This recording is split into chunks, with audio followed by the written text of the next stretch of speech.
A mí lo que me impactó de este caso era cómo describían al ser como que con los brazos en cruz o con los brazos. ¿A ti te suena este caso?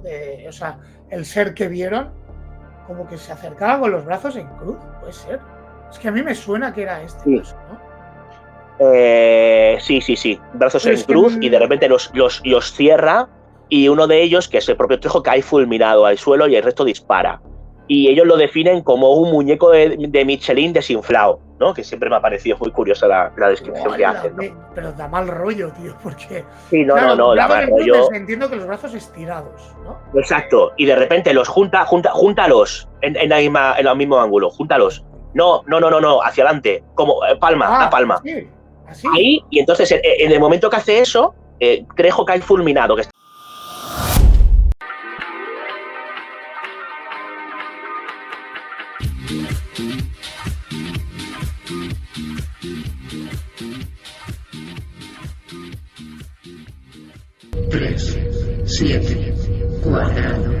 Muy buenas a todos, bienvenidos a 3-7 Cuadrado Podcast. Yo soy Xavi y hoy tenemos el episodio número 51. Hoy nos acompaña David Cuevas, como dirían muchos, es ya una persona legendaria en el mundo del misterio, al menos aquí en España. Y bueno, hoy tenemos la fortuna de que nos va a contar cosas muy interesantes, como digo siempre. David, ¿qué tal? ¿Cómo estás? Hola Xavier, ¿qué tal? Pues encantado de estar en este número 51, es un número muy ufológico, en este espacio tuyo de nombre casi impronunciable, y pues para charlar pues de todos estos temas que tanto nos gustan, ¿no? Genial, David, todo un honor tener aquí a un auténtico cinturón negro del misterio, por clasificarlo de alguna manera. Blanco-amarillo, dejémoslo ahí. Déjate que cuando estuve el otro día allí y nos conocimos en persona, que es lo que vamos a tratar ahora, así brevemente, me di cuenta de que ya lleváis muchos años y ya entiendes cómo es el misterio desde un punto de vista de la experiencia, que es lo que te ha hecho pues tan conocido y tal. Entonces, primeramente lo que quisiera que contaras un poco es cómo surgió esa idea tan brutal que tuviste para reunir a gente en situ, en la vida real, sin cámaras, sin grabaciones, sin nada, y hacer esas tertulias tan mágicas y tan interesantes que en una taberna, en un sótano, en Madrid, ¿vale? Claro, yo cuando me enteré de esa noticia dije, tengo que estar ahí como sea. Y así fue como nos conocimos, gracias a tu idea. Así que, bueno, pues cuéntanos un poco cómo surgió esta idea y cómo te vino a la mente hacer esto. Pues mira, hará como 3 o 4 meses aproximadamente, yo había quedado con un viejo amigo con el que hacía mucho que no coincidía, pero retomamos el contacto. Él es Antonio Runa, bueno, muy conocido, pues seguro que hay algunos de tus seguidores por ese podcast fantástico que ya es institución llamado La órbita de Endor. Bueno, no sé si muchos saben que Antonio Runa comenzó cuando iniciamos esa aventura llamada Dimensión Límite, año 2009-2010, estuvo en esa primera temporada, con una sección muy chula llamada Rumores que Matan, en la que hablábamos de todas estas cuestiones que surgían sobre todo al calor de la exopolítica y demás, y él era un personaje que lo hacía de forma única, ¿no? Luego, pues se lió la manta a la cabeza con esa propuesta fantástica de la órbita de Endor, y el caso es que, bueno, pues los años, por diversas cuestiones, nos separaron hasta que retomamos el contacto hace poco. Él publicaba nueva novela y me dijo, tío, tenemos que quedar, nos ponemos al día y te paso mi novela, ¿no? Entonces, habíamos quedado una tarde en Callao, en Madrid, y nada, él llegó antes de la hora y cuando aparecí por allí me dijo, mira, tío, vamos si quieres a un sitio aquí a tomar algo, que tiene un sótano que te va a gustar. Y a mí me dice sótano y yo dejo todo. Entonces nos acercamos al lugar, tomamos algo, finalmente pudimos ver el sótano y a mí se me encendió una bombilla, ¿sabes? Y dije, bueno, esto me recuerda muchísimo a esas famosas tertulias que tus seguidores habrán escuchado en varias ocasiones de la Ballena Alegre, que eran los sótanos del Café León, ahora reconvertido en una taberna irlandesa, la James Joyce, junto a un VIP, ahí, que muy cerquita de lo que es la Casa de América, el antiguo Palacio de Linares, y que estaba situado a no demasiados metros de donde nos encontramos, de la Plaza de Callao. Entonces, bueno, pues se me encendió la bombilla y dije, sería genial retomar esas tertulias, ¿no? De manera que, bueno, pues días después hablé con la encargada, le expliqué que nos gustaría reunirnos unos cuantos aficionados a estos temas del misterio para hablar ahí todas las semanas. Me miró como si fuera un puñetero extraterrestre, pero finalmente,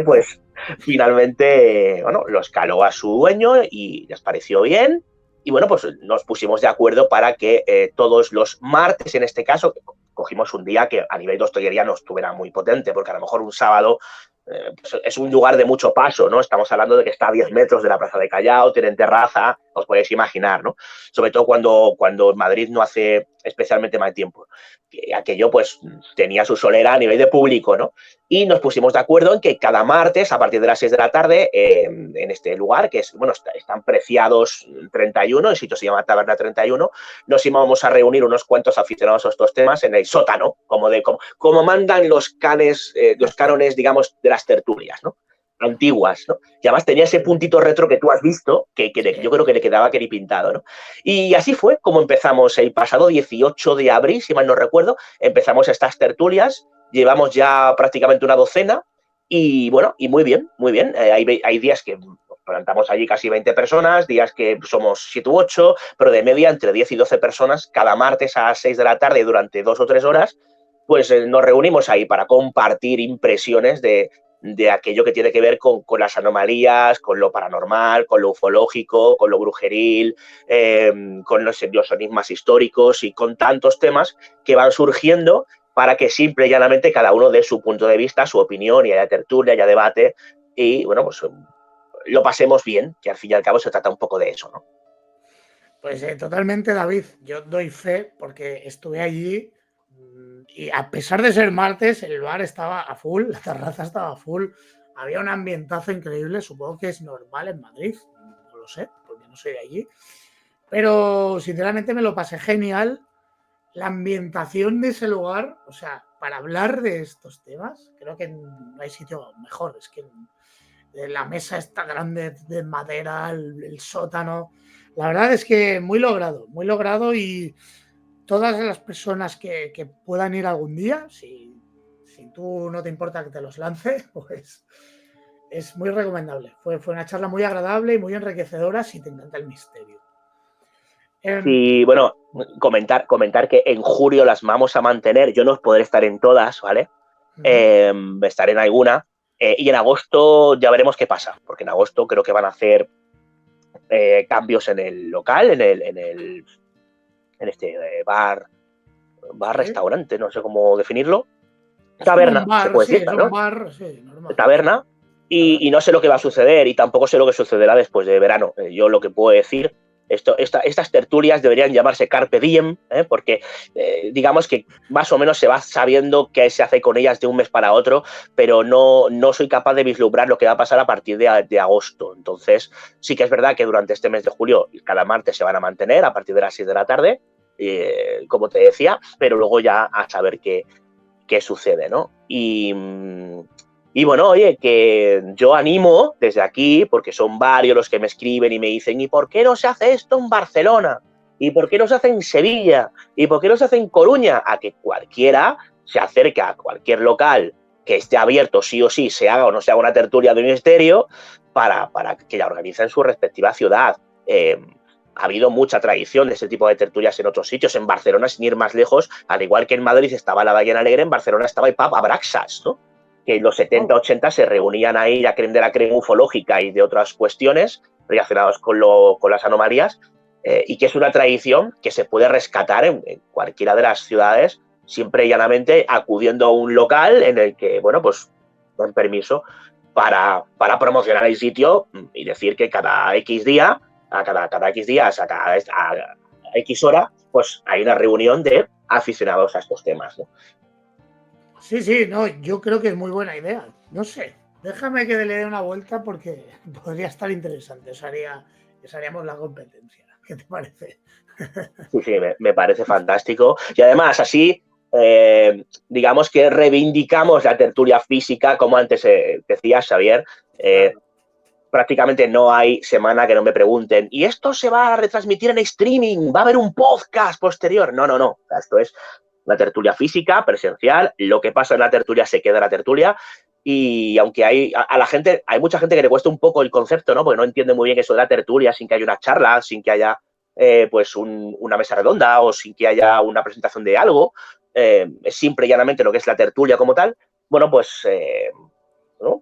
Ahí seguiremos compartiendo, digamos, esos temas que tanto nos gustan, sin que estén sujetas a ningún acto concreto, con ningún protagonista de ningún tipo y sin que esto pues comprometa a las personas que están allí para que esto se grabe o se retransmita de alguna manera.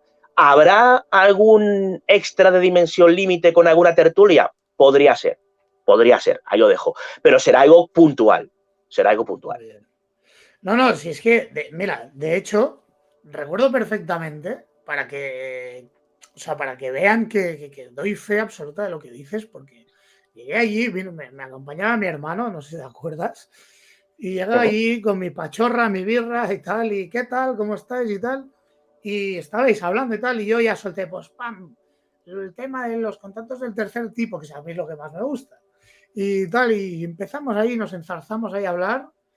Y sin más, una tertulia de verdad, una tertulia en directo, una tertulia en directo físico, humano, sin aparatos. Sí, tertulia que en ocasiones se torna en debate. Bueno, no te puedes imaginar la que se lió el martes pasado, Hombre, que es vino por que... sorpresa Manuel Carballal, y estaba también, casualmente estaba allí Pedro Sánchez, estaba, por ejemplo, no me refiero al presidente, ¿eh? No, ya. Bueno, oye, quién sabe, igual le gustan los temas, ¿eh? Estaba Manuel Berrocal y se montó ahí un debate entre estos tres. Yo también participé y participaron los que estaban allí presentes. Éramos 10 personas, no éramos muchos, pero éramos 10 personas. Y bueno, se montó un debate bastante intenso con algunos temas que yo creo que los allí presentes lo disfrutaron mucho, por lo que tengo entendido, por algunas palabras que hemos cruzado a posteriori entre algunos de nosotros, ¿no? Entonces, bueno, pues sí, se trata básicamente de eso. No hay un tema inicial, o sea, no se propone un tema porque sí, siempre van surgiendo, alguien lanza un tema, algo que le inquieta, algo que ha visto recientemente, oye, ¿qué opináis de esta noticia? Y ya está, y así se empieza una tertulia que empieza con un tema, pero luego pasa otro, y no es raro que una tertulia de estas de 3 horas se pueda hablar tranquilamente de hasta casi que una decena de temas. Sí, totalmente, doy fe. Si es que empezamos con lo que solté yo y acabamos, no sé qué, hablando de qué tribus. O sea, que imagínate si dio vueltas la conversación. Mira, pues hablando de esto y ya concluyendo lo de las tertulias, que me parece súper buena idea y que animo a los oyentes que puedan a ir, te voy a hacer la misma jugarreta que cuando nos conocimos. Porque a mí me encantan los temas del tercer tipo, los contactos del tercer tipo, no los temas, perdón. ¿Por qué me encantan los contactos del tercer tipo? Pues yo creo que es que dentro del mundo de la ufología, si es que se puede clasificar ahí dentro de alguna manera, o de este tipo de fenómenos, para mí son los más interesantes porque son como los más drásticos, ¿no? Los más intrusivos para el individuo que los vive. Y a mí es un tema que me fascina realmente. De hecho, el nombre del podcast viene de un caso que ocurrió aquí en España y por eso se llama así el podcast. No es porque me haya venido a mí esa cifra a la mente, porque sí. David, no sé, ¿cuál es para ti, en general en el mundo, de los contactos del tercer tipo, para ti cuáles crees que han sido, cuáles han sido los más así que te han gustado, que te han impactado más, si es que te haya impactado alguno? Es complicado. Mira, decías una cosa que podría ser discutible para según quien nos escuche, ¿no? Que son los contactos más intrusivos o más perturbadores. Sí. Yo creo que habrá quien te diga que si subimos un escalón, los del cuarto tipo, digamos, se llevan la palma, ¿no? Que bueno, son los que ya corresponderían a una abducción, ¿no? Sí. Las polémicas abducciones. Pero en lo que respecta a los contactos de tercer tipo, bueno, acuñados por Heine, que en fin, no vamos aquí a soltar todo el rollo. Mira, hay una cosa, me estoy acordando que esto lo comentamos en una tertulia hace poco, y mi manera particular y seguramente errónea, ¿eh? Pero mi manera particular de saber si alguien con quien hablamos de estos temas tiene una amplia noción ufológica es cuando habla de este tipo de contactos y los llama de tercer tipo o la tercera fase, ¿no? Eso es, Porque, sí. Pero ¿por qué esa diferencia? claro, porque, bueno, pues porque es una mala traducción al español de la famosa película de Steven Spielberg, ¿no? Entonces, claro, Ah, claro. Entonces, cuando tú hablas de estos temas y alguien te dice, oye, los contactos en la tercera fase, tú piensas, le interesa el tema, pero no está metido, porque si no, hablarías del contacto de tercer tipo. De hecho, la película se llama Encuentros cercanos del tercer tipo. Es como se llama la película originalmente en Estados Unidos. Pero en España le pusieron en la tercera fase. Entonces ya ha quedado en el colectivo, en el sí, consciente sí, sí, sí. colectivo, lo de la tercera fase. Y no es raro escuchar a compañeros ufólogos de hablar de contactos de la tercera fase o encuentros de la tercera fase que dices, no, tío, me estás hablando de una película, eso no existe. O sea, Sí, sí, la sí, catalogación de totalmente. Sí, Hynek sí. habla de tipos, no de fases, ¿no? Entonces, es una manera curiosa que yo tengo de vislumbrar si quien tengo delante está hablando de ufología de verdad o está hablando un poco pues, de ese inconsciente colectivo generado por la película de Spielberg, ¿no? Eh, Totalmente, sí, sí. pero, buah, es que no sé, Xavier, hay muchísimos. Yo no he recopilado muchos, yo tengo que reconocer que lo que es encuentros de tercer tipo ufológicos, porque encuentros cercanos con entidades he recopilado cientos, pero ufológicos o que tenga un cariz ufológico quizá no tantos, ¿no? Por Son decirte como uno más que, raros, ¿no? Son como más raros o más. bueno, no lo eran tanto los años 70, 80, pero sí que son un poco más me cuesta más encontrarlos, no porque no sucedan, cuidado, sino porque a lo mejor no me los cuentan o no ¿Crees que es consigo de porque alguna por miedo a la burla o a que la persona que lo ha vivido tenga A miedo ver, al depende, es ridículo? muy... No, yo creo que es más bien... A ver, algo de eso hay, no, pero eso lo hay también con quien haya vivido algún tipo de encuentro con una entidad Claro, extraña, claro. independientemente del tapiz que le pongamos, ya sea espiritual, paranormal o ufológico, ¿no? Es una cuestión de interpretación, ¿no? Hay quien Claro. lo interpreta eh, de una manera y hay quien lo interpreta de otra. Vamos a decir que si hay lucecitas en el cielo es ufológico, para que nos entendamos todos, así en plan burdo, ¿no? Sí, sí, sí. Entonces, yo creo que juega más en el terreno de las interpretaciones que en otros terrenos. ¿Por qué? Porque hubo una época, por ejemplo, a raíz de la película de Spielberg, en la que los encuentros cercanos de tercer tipo eran habituales en los medios de comunicación. Entonces yo creo que a nivel interpretativo había una suerte de efecto contagio. Es decir, cuando alguien veía a un ser a los pies de la cama y tenía que interpretar aquello, cuando se le bombardeaba o bien con películas o con series o con publicaciones que hablaban de esos encuentros cercanos de tercer tipo o en la tercera fase ufológica, la persona que te lo contaba lo interpretaba como algo extraterrestre. Han venido a por mí los extraterrestres. Pero claro, con el paso de los años y en función, digamos, del acervo cultural o folclórico de la persona que te lo cuente, digamos que puede variar la interpretación. Es decir, decirte que lo que se ha encontrado es algo de tipo espiritual, Claro. o algo de tipo astral, adimensional, o simplemente algo de tipo puramente onírico, ¿no? Es decir, entonces yo creo, es una opinión, me puedo equivocar, creo que es más una cuestión de interpretaciones o de modas culturales que de encuentros, porque los encuentros cercanos de tercer tipo en ocasiones son muy parecidos a otros encuentros que he recopilado y a los que no se le añade la batuta de ufológica, ¿no? Sí, no, totalmente. Además, es como que se mezcla y el individuo que sufre esta experiencia, si se puede decir sufrir, bueno, Sí, sí, sí, de porque la buena ley. sufres, claro. Sí, sí, sí. Pues claro, al final es lo que dices tú, depende cómo lo interprete. Yo no sé si me ha visitado la Virgen María con perdón o alguien de Ganímedes, ¿sabes? Ese es el. Claro, efectivamente, ¿no? Aunque, insisto, teóricamente, cuando tú tienes uno de estos encuentros y ha habido algún tipo de avistamiento previo o posterior de alguna luz extraña en el cielo, obviamente se suelen reaccionar, ¿no? Según quien nos escuche, con mayor o menor acierto, pero es así, ¿no? Entonces, por no escaquearme a tu pregunta, a ver, ha habido muchos casos. Yo, quizá, uno de los que más me ha impactado es el caso de Talavera la Real, por ejemplo, ¿no?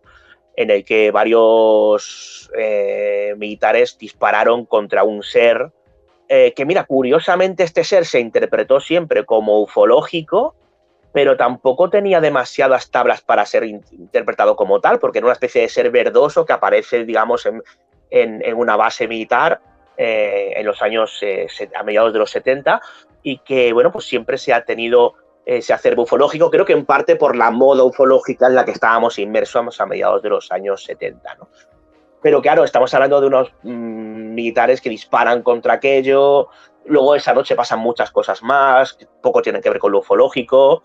Quizás uno de los casos que más me ha impactado, tuve ocasión de hablar con José Manuel Trejo, con el testigo en persona, y de entrevistarle junto a algunos compañeros como pues, José Antonio Caravaca, Lourdes Gómez o Jesús Ortega.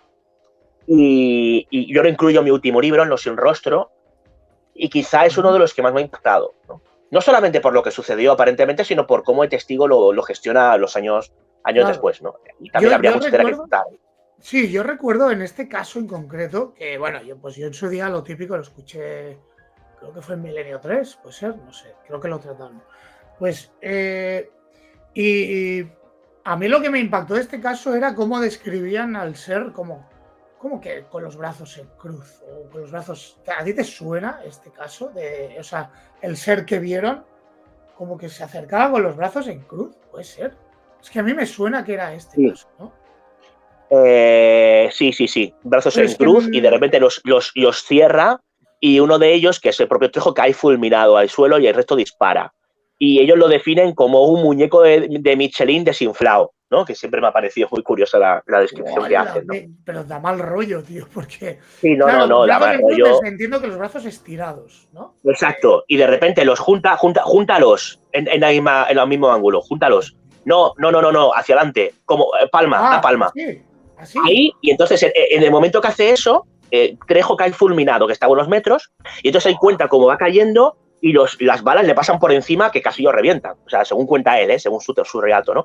Los compañeros que estaban detrás, que estaban un poco más adelantado, cuando él cae fulminado después de que Ser cierre los brazos, como tú has hecho, empiezan a dispararle. ¡Wow! Es que claro, no, como solo lo he escuchado en podcast, nunca lo he llegado a interpretar. O sea, qué fuerte, como si pegara una palmada y lo dejó tieso. Sí. Qué fuerte, tío. O sea, da mal rollo de verdad. Porque es que además era un ser muy alto, ¿no? Sí, muy alto, que salió de la espesura después de una especie de fulgor verde esmeralda, muy bonito, como ellos definen. Hay que lo reacciona Iker Jiménez, ya citado en Milenio 3, escribe un libro, La Noche del Miedo, en el que hay cierta reacción o intenta establecer cierta reacción con algunos seres, digamos, del folclore portugués, una portuguesa, por ejemplo, esto está pegado, ¿no? Talavera la Real, Badajoz, está muy pegado a Portugal, ¿no? Una especie de chica de la curva, para que nos entendamos un poco, ¿no? O dama extraña, ¿no? Que había producido, digamos, algunos estragos emocionales en algunos testigos. Hay cierta relación, no queda muy clara un poco de la procedencia del ser, ahí se podría debatir al respecto, pero bueno, yo me quedo con el hecho, no más allá de la interpretación, que es muy interesante. Los hechos fueron los que fueron, según, insisto, el testimonio de José Manuel Trejo, con quien pudimos hablar, ¿no? Y que eso es, la verdad es que es bastante curioso, bastante interesante en muchos sentidos, no solamente a nivel ufológico o a nivel fenomenológico, sino a nivel de la interpretación del testigo o ciertas cosas que suceden después que no tienen ni pies ni cabeza, ¿no? No, ya te digo, ¿ves? Es por eso el encanto de estos casos son los que a mí me fascinan. Son los que a mí, ¿sabes? Pues te dan ganas de lo que hiciste tú mismo, David, de investigar, de saber qué pasó, de hablar con los testigos. Porque es algo tan brutal, es algo tan extraño que a mí eso me fascina de verdad. Y que igual estamos hablando desde la inconsciencia porque igual sí que es un suceso muy peligroso del que no somos conscientes, ¿no?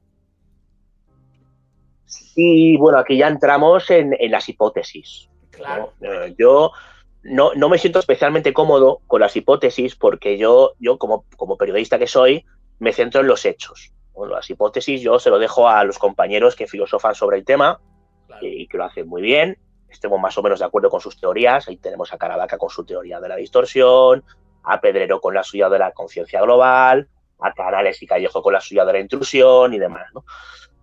Yo desconozco lo que hay detrás o qué intenciones tiene o si son o no peligrosos, no lo sé. Hombre, muy amigos a veces no parecen. Te lo digo en base o a tenor de algunos casos en los que ha habido cierta violencia ejercida sobre el testigo. Y aunque no la haya física, o sea, el trauma no se lo quita a nadie en muchos de los casos, ¿no? Entonces, no sé. Primero, habría que saber qué es lo que es para intentar averiguar sus intenciones. Habría que dar un paso detrás de otro. Y yo me quedo en el primer paso de momento. Yo creo que no he recopilado la suficiente casuística y eso que llevo aproximadamente, yo te diría que más de 20 años recopilando casos sobre el terreno. David, ¿cuántos años llevas en el misterio? No, 15, más de 15 años, cerca de 20 años, sí, cerca de 20 años, no llega. Desde los 22 años aproximadamente estoy recopilando casos sobre el terreno, 22, 23 años, y tengo 40. Entonces, bueno, pues sí, wow, cerca de 20 años, ¿no? Yo hacía otras cosas, previamente hacía otras cosas, a los sitios abandonados, a Uchata, a Belchite, a la Guas de Busot y a la Musara y estos sitios, a grabar psicofonías. Lo que se hacía cuando eres jovencito, ¿no? Que, ojo, que hay muchas personas que pasando los 50 lo siguen haciendo y todo mi respeto, ¿no? Pero bueno, eso que yo hice en los comienzos, luego ya me empecé a centrar más en el tema de la recopilación de casos sobre terreno. Entonces, yo llevo recopilados cientos de historias. Y ahora sí yo no tengo nada claro lo que hay detrás. Es más, cuanto más indago, menos sé. O menos claro lo tengo. También te lo digo. Voy como un poco para atrás como los cangrejos. Algo debo estar haciendo mal. No haces nada mal.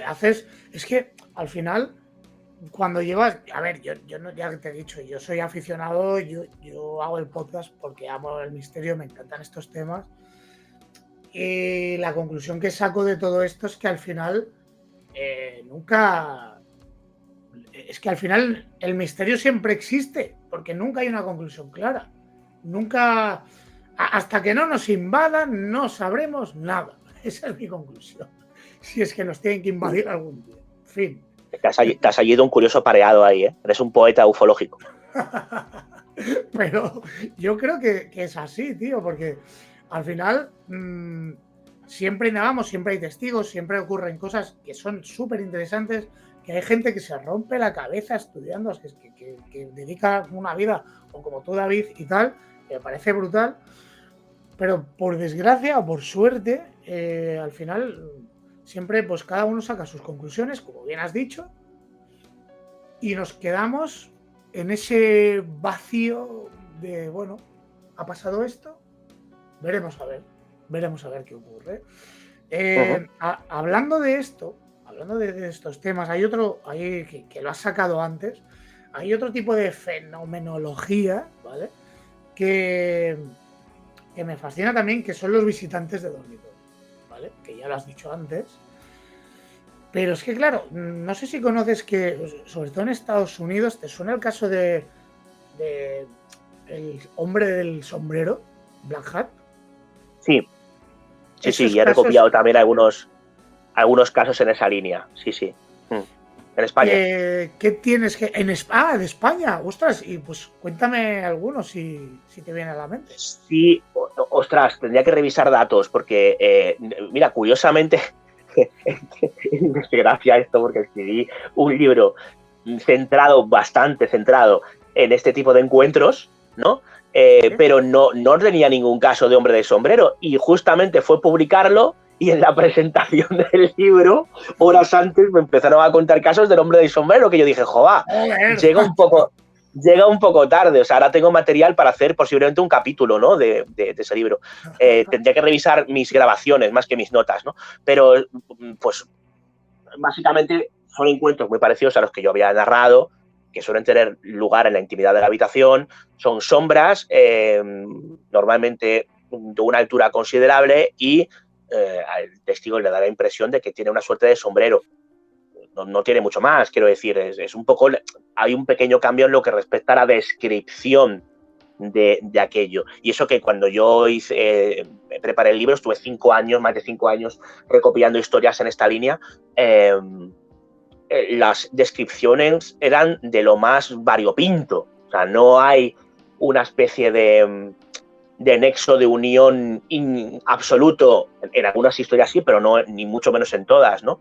Ni en el lugar de aparición, porque los hay en la intimidad de la habitación, como te decía, en cualquier parte de la casa, o ya pues te puedes ir a descampados, a carreteras, bueno, lo que sea, el propio en medio de la el entorno carretera. rural, cualquier lugar, hay personas que se han encontrado con estos seres, ¿no? Sea lo que sean, ¿no? Entonces, bueno, los casos por los que me preguntas, tengo muy poquitos recopilados, tengo 3, 4 a lo sumo, tendría que escuchar las grabaciones, pero va un poco en esa línea, ¿no? Claro, entiendo que es testimonios, ¿no? Que has entrevistado tú. Sí. En persona y con dibujos, y con dibujos y tal. ¡Hola! Sí. ¡Qué bueno! Sí. Y bueno, claro, cuando tú hablas con estas personas, ¿están asustadas? ¿Te lo cuentan como sorprendidas, Pues asustados? hay de todo. A ver, la inmensa mayoría de ellos se pegaron un buen susto cuando vieron lo que ellos dicen haber visto. Eso está claro. Pero claro, cuando me lo cuentan a mí, pues hay de todo. Hay personas que se emocionan, hay personas que se nota que lo han pasado mal y personas que te lo cuentan como algo que ya está, una especie de trauma superado, ¿no?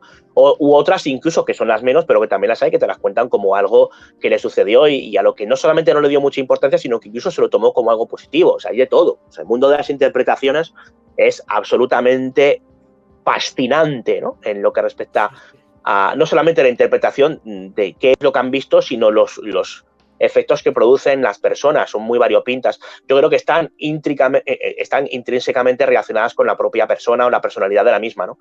Pero bueno, eso ya nos llevaría por unos derroteros más complejos.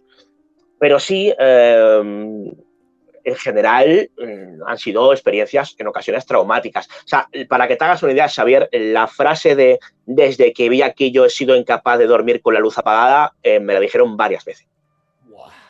Es que tú imaginas. Entonces, claro, te puedes imaginar lo que eso ha supuesto para la persona, ¿no?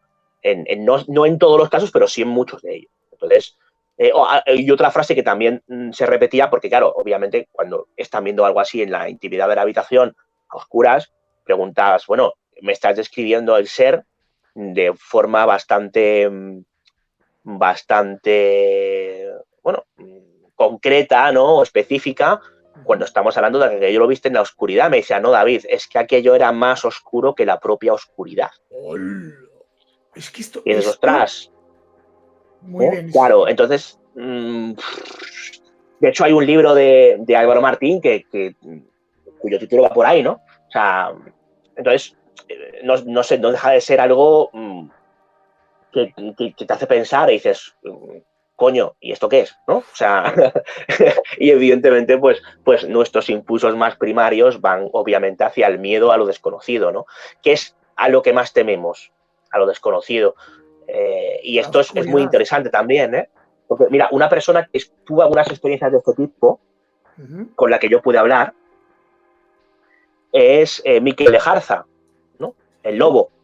Este personaje que estuvo infiltrado en la banda terrorista ETA, que desarticuló en gran parte, ¿no? Y no la desarticuló al completo porque digamos que querían resultados rápidos, varias medallas y cerraron la operación antes de tiempo. Esto dicho por él, ¿no? Yo tuve ocasión de entrevistarle para Dimensión Límite y la entrevista la incluyó en el libro. Y claro, y yo le preguntaba, pero bueno, un tipo como tú, Miquel, curtido en infiltración, no solamente en la de ETA, luego estuvo infiltrado en más sitios, ¿no? Y ha estado en misiones operativas muy complejas y bastante espectaculares. Yo recomiendo su libro, junto a Fernando Rueda, Yo Confieso, que es una auténtica maravilla, es una pasada, ¿no? Es un hito del periodismo de investigación o del periodismo como tal, ¿no? Y claro, yo le preguntaba, ¿y cómo un tipo bregado como tú tiene tanto miedo a estos temas? Y dice, hombre, porque me decía, porque a lo que realmente tienes miedo es a los que desconoces. Y dice, yo tengo más miedo, o he pasado más miedo con este tipo de experiencias que cuando estaba infiltrado en ETA, en las épocas más complicadas o más chungas. Wow. Entonces decía, más vale tener una cruz en el cinto que una pistola en la ¿no? O sea, más vale una cruz en mano que pistola en el cinto, me decía, algo así, ¿no? Wow. Claro, a mí esto me parece muy paradigmático, muy paradigmático. Entonces, ¿a qué tenemos miedo? Recapitulando lo que te decía, a lo desconocido. Y eso puede dar más miedo que cualquier tipo de situación o circunstancia en la que te estás jugando literalmente la vida, ¿no? Y que eso te Totalmente. lo diga alguien como Miquel de Jarza y alguna otra persona más, también muy conocida, con la que incluí en un capítulo del libro sobre famosos y fenómenos extraños, que la verdad es que llaman mucho la atención, ¿no? Es que es que ahí te da a entender que la mente no tiene límites. Es que no tiene límites, porque, claro, el miedo es un sentimiento tan intangible y que se debe a la interpretación del individuo, que él tenga más miedo a lo desconocido, a la oscuridad, a no sé qué, que a donde estuvo metido, es una pasada, tío. Es una Da que pasada. pensar. Da Creo que que es pensar. un ejemplo bastante bueno para aquellas personas que no estén muy puestas en estos temas y digan, pero bueno, para tanto es encontrarse con algo así. Bueno, pues ahí tenemos un ejemplo de alguien que se estaba jugando la vida literalmente y que le daban más miedo las experiencias relacionadas con lo desconocido, algunas en la línea de lo que estamos contando, que el hecho de que pudieran entrar una etarra y pegarle un tiro en la cabeza una noche, Totalmente. por ejemplo, Ya, ya. ¿no? Es que esto que has dicho, más oscuro que la noche, yo he tenido aquí en el podcast testigos que me lo han dicho. Por ejemplo, un chico que es de Andorra y cuenta en el podcast que vio algo más oscuro que la noche en medio de la montaña. Tío. O sea, veo un objeto muy raro en mitad de bueno, de noche, acampando, más oscuro que la noche. ¿Cómo es eso? Tío? Algo más oscuro Yo que no la lo he noche. visto, no lo sé, yo a veces intentas ponerte en el lugar del testigo, ¿no? Pero es complicado porque las cosas que te cuentan, que en ocasiones son bastante increíbles o bastante acojonantes, vamos a hablar claro, Sí, sí, sí. yo no las he visto, entonces no lo sé. Pero también te puedo decir que ha habido momentos en los que yo estaba revisando y tal, algunas cosas que había escrito y demás, y decía, hostia, y si esta gente ha visto esto, ¿por qué no lo voy a ver yo ahora, no? Entonces, bueno, pues son circunstancias en las que, bueno, pues cuando te metes a indagar en estos temas, pues te preguntas muy a menudo, ¿no? Y yo, que pese a que muchos piensan que soy un tipo súper escéptico y que no me creo nada y tal, que es absolutamente falso, yo sí creo que hay algo ahí que no tiene una explicación y que va más allá de las cuestiones relacionadas con las interpretaciones Humanas. relacionadas con las alucinaciones y otro tipo de campos del cerebro que son muy interesantes y hay que tenerlas en cuenta, por supuesto que sí. Yo he leído bastante literatura a este respecto, pero que a mí no me acaba de convencer para explicar alguna de las historias que a mí me han contado, si es que han sucedido tal y como me las han contado. Totalmente, David. Pues mira, para concluir un poco, para finalizar y tal, nos gustaría saber si tienes algún proyecto en mente, pues a largo, bueno, a corto plazo, medio largo plazo. No sé si tienes algo en mente, si estás haciendo algo que vayas a. O simplemente sigues en tu línea. Pues mira, me pillas en una mala época a este respecto, Uh -huh. porque claro, estamos en julio y los periodistas normalmente estamos incluidos o estamos inmersos en proyectos que funcionan por temporadas.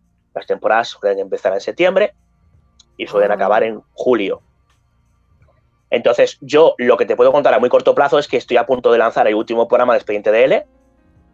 qué bueno. Claro, las tertulias están, por ejemplo, que es un proyecto que hemos comentado, acabarán seguramente también en julio, o bueno, Ah, la conquista es agosto. acabarán, pero acabarán para siempre, ¿no? ¿No? Pues, posiblemente, ¿En no lo sé. serio? Claro, no lo sé. O sea, yo, igual que Dimensión Límite. O sea, yo cuando acabo una temporada de algo, yo la despido como si fuera para siempre, porque yo no sé lo que va a pasar con el programa. Y con las tertulias pasa exactamente igual. Entonces, claro, yo ahora estoy en un proceso de cerrar cosas, que pueden volver a abrirse o no. Es una decisión que tomaré en verano, ¿no? O sea, la tomaré bueno, ya estamos en verano, la tomaré en agosto, ¿no? En agosto. Eh, Antes de septiembre, digamos. Sí, o esa es la idea. A ver, sí te puedo contar que hay un libro que ha entregado ya más de 3 meses y que en teoría sale a finales de este año. Es un libro de una temática que no tiene nada que ver con el misterio. Nada que ver. Qué curioso. ¿Y de qué va? Bueno, se lo comenté a los compañeros de Becarios del Misterio, te lo puedo contar a ti sin dar muchos detalles. Es un libro de temática musical. Anda, qué interesante. Va a ser un buen tocho de temática musical, que es algo que a mí me fascina también, ¿no? Y que es algo que de lo que no hay nada publicado en formato libro, y es un fragmento de nuestra historia, de la historia de España, que no se ha narrado de la forma más adecuada. Bueno, de hecho es que directamente en formato extenso no se ha narrado de ninguna manera. Bueno. Entonces, bueno, en mi línea, entrevistas, me he entrevistado con más de 40 personas. Toda la información que yo expongo está extraído de fuentes directas, toda, el 100%. Y bueno, pues cuenta un periodo de la historia de España en lo que respecta a líderes musicales que a mí me parece bastante fascinante y no lo suficientemente explorado. Y que me lo he pasado muy, muy bien. O sea, digamos así, era una especie de deuda pendiente que tenía con mi infancia, ¿no? O con mi adolescencia. Qué bueno. Hasta ahí puedo leer. Qué bueno, qué interesante, David, de verdad. Bueno, pues ya irás desvelando un poco qué es lo que tramas y de qué tal el libro. Mira, otra cosa, si te parece, danos tus redes, tu Instagram, tus redes sociales y por favor, si tienes una página web donde se puedan comprar tus libros, o como si están en Amazon o donde los tengas. Pues a ver, no tengo web. Teníamos la de dimensionlimite.com, pero ya no existe. De hecho, ya con el tema de las redes sociales, las webs como que por desgracia han quedado un poco en desuso. Entonces, bueno, pues me tenéis en la página de Facebook, buscándome como David Cuevas, periodista. Me tenéis también en Twitter como de Cuevas C. Me tenéis en Instagram como David Cuevas Insta. O sea, hay redes sociales que, bueno, más o menos frecuentadas por todos, ¿no? Y libros, pues es que mis libros se publican por editoriales, entonces no tengo una página que recopile los libros. Bueno, si ponéis David Cuevas libros, pues ahí tengo todos los libros, ¿no? Mira, en Amazon, por ejemplo, pincháis en David Cuevas, pues ahí pues está Los sin rostro, Dossier de lo insólito, y de OVNIs Paradigma del absurdo creo que ya está descatalogado, o sea, ni lo busquen. Y Ella sonrió para que tú no llores. Y bueno, claro, el libro de Dimensión Límite, el libro colectivo y benéfico de Hay otros mundos, pero estará en este, también con 42 autores y con un montón de información bastante chula que salió hace año y medio aproximadamente, no llega, una tercera edición ampliada y que también lo tenéis por ahí, por las diferentes plataformas de venta, ¿no? Todo está en librerías y, bueno, está. Si vais a librería, pues seguramente no está ahí, que se puede pedir, lo podéis pedir en cualquier librería. Muy bien. Y en Amazon está todo. En Amazon está todo. Lo que esté disponible está todo en Amazon. Que no hay en Amazon, macho. Pues David, mil gracias de corazón. No te incordio más, que hemos tenido un inicio muy accidentado del podcast. Así que, oye, mil gracias de corazón y espero que nos volvamos a ver pronto un día. Yo igual voy por Madrid también, que estoy de vacaciones. Así que nada, oye, mil gracias de corazón. Nada, hombre, gracias a ti. Ha sido un rato muy agradable. Y bueno, pues espero que no se nos hayan aburrido demasiado los oyentes o los televidentes. Eso es lo principal. Faltaría más, no mejor. Ahora, hasta la próxima, David. Muchísimas gracias. Adiós. Adiós.